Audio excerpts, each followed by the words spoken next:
Praise the lord. ప్రభు పేరిట మీ అందరికీ శుభాభివందనాలు తెలియజేసుకుంటున్నాను.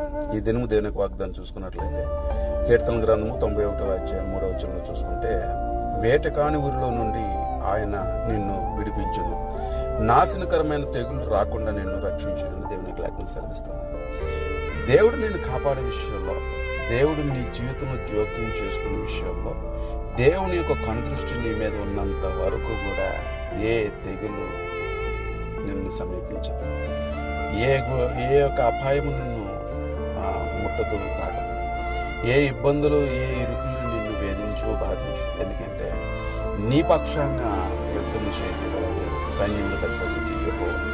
ఆయన నీ పక్షంగా ఉంటున్నప్పుడు నీకు దిగులేలా, భయమేలా.